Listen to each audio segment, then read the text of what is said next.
بسم اللہ الرحمن الرحیم۔ حضرت عیسیٰ بن مریم علیہ السلام و شکیل کا باطل نظریہ۔ قرآن و حدیث میں قیامت کے قریب اس عیسیٰ ابن مریم کے دوبارہ آنے کی خبر دی گئی ہے جو حضرت محمد صلی اللہ علیہ وسلم کی آمد سے 500 سال پہلے بنی اسرائیل کی طرف نبی بنا کر مبعوث کیے گئے تھے۔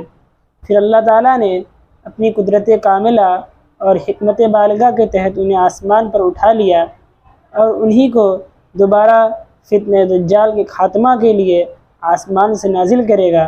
چنانچہ وہ اسرائیل میں واقع لد نامی جگہ پر دجال کو اپنے ہاتھ سے قتل فرمائیں گے۔ یہی عقیدہ نبی اکرم صلی اللہ علیہ وسلم سے لے کر تمام صحابہ اکرام، تابعین اعظام، تبع تابعین، ائمہ مجتہدین، فقہاء و محدثین اور تمام امت مسلمہ کا ہے۔ کسی ایک فرد کا بھی اس میں اختلاف نہیں ہے۔ اسی اہمیت کے پیش نظر قرآن میں 25 مرتبہ ان کا ذکر کیا گیا اور احادیث میں جتنی تفصیل ان کی بیان کی گئی ہے کسی نبی کی اتنی تفصیل مذکور نہیں۔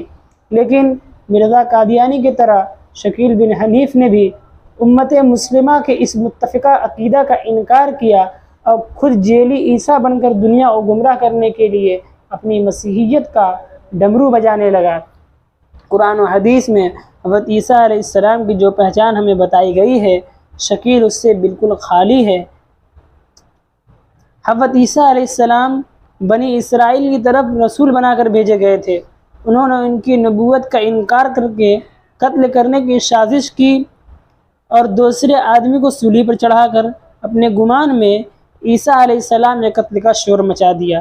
اللہ نے صحیح حقیقت واضح کرتے ہوئے صاف لفظوں میں فرمایا وما قتلوہ وما صلبوہ، سورہ نساء آیت نمبر 157 پارہ نمبر 6 کہ انہوں نے عیسیٰ علیہ السلام کو نہ تو قتل کیا نہ ہی سولی دی۔ سوال ہوتا ہے پھر عیسیٰ علیہ السلام کہاں گئے؟ تو جواب دیا بر رفعہ اللہ الیہ، یہ کہ اللہ نے انہیں اپنی طرف آسمان پر اٹھا لیا۔ قرب قیامت میں وہی عیسیٰ دوبارہ آسمان سے نازل ہوں گے۔ بہت سی احادیث میں اس کی صراحت موجود ہے۔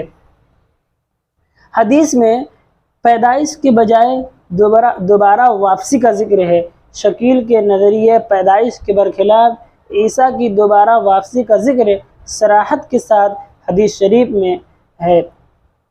قال رسول اللہ صلی اللہ علیہ وسلم لليہود ان عیسیٰ لم یمت وانہ راجع الیکم قبل یوم القیامہ۔ ترجمہ: رسول اللہ صلی اللہ علیہ وسلم نے یہودیوں سے فرمایا کہ عیسیٰ کی موت نہیں ہوئی ہے، وہ قیامت سے پہلے تمہاری طرف لوٹ کر آئیں گے۔ اس حدیث میں ایک نکتہ ہے کہ لوٹ کر وہی آتا ہے جو پہلے کچھ دیر رہ کر گیا ہو۔ شکیلیوں سے سوال ہے، اس حدیث میں عیسیٰ کی موت نہ ہونے کی اور دوبارہ واپسی کی صراحت ہے۔ شکیل اور اس کے ماننے والے کیا اس طرح کی حدیث پیش کر سکتے ہیں پیدائش پر؟ اگر نہیں اور یقیناً نہیں کر سکتے تو شکیلیت سے توبہ کر کے ایمان کی حفاظت کرنی چاہیے۔ الیس منکم رجل الرشید۔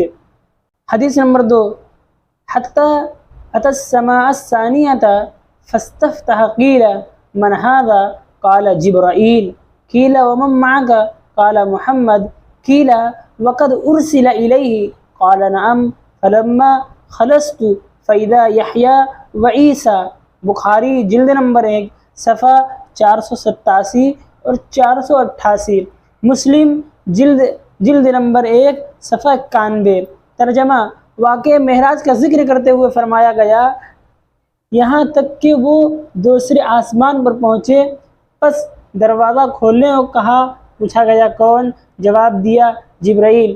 پوچھا گیا آپ کے ساتھ کون ہے؟ جواب دیا محمد صلی اللہ علیہ وسلم۔ سوال ہوا کیا انہیں بھیجا گیا ہے؟ جواب دیا ہاں۔ حضور صلی اللہ علیہ وسلم فرماتے ہیں پس جب میں داخل ہوا تو وہاں یحییٰ اور عیسیٰ تھے۔ اس حدیث سے مقصود صرف شکیلیوں کو یہ بتلانا ہے کہ بخاری میں عیسیٰ کے آسمان پر ہونے کا ذکر موجود ہے جسے وہ یہودیت کی غلامی کی وجہ سے دیکھ نہیں پا رہے ہیں۔ لہذا شکیل کا یہ کہنا کہ صحیح ستہ کی کسی بھی روایات میں آسمان سے آنے کا کوئی بھی ذکر نہیں ہے، یہ باطل ہے۔ حدیث نمبر 3، قال رسول اللہ صلی اللہ علیہ وسلم کیف انتم اذا نزل ابن مریم من السماء فیکم و امامکم منکم۔ ترجمہ، رسول اللہ صلی اللہ علیہ وسلم نے فرمایا، تمہاری خوشی کا اس وقت کیا عالم ہوگا جب عیسیٰ ابن مریم آسمان سے تم میں نازل ہوں گے اور تمہارا امام تمہیں میں سے ہوگا۔ امام بیہقی رحمۃ اللہ علیہ نے اس حدیث کو بطریق امام بخاری رحمۃ اللہ علیہ روایت کیا ہے، اور امام بخاری سے اوپر وہی راوی ہیں جو صحیح بخاری میں ہے، لہذا شکیل کا آسمان کے لیے بخاری کا مطالبہ کرنا دوسری حدیث سے صراحتاً پورا ہو جاتا ہے، اور تیسری حدیث سے اس اعتبار سے پورا ہو جاتا ہے کہ سب راوی ثقہ ہیں، وہ بخاری کے ہیں۔ السلام علیکم ورحمۃ اللہ وبرکاتہ۔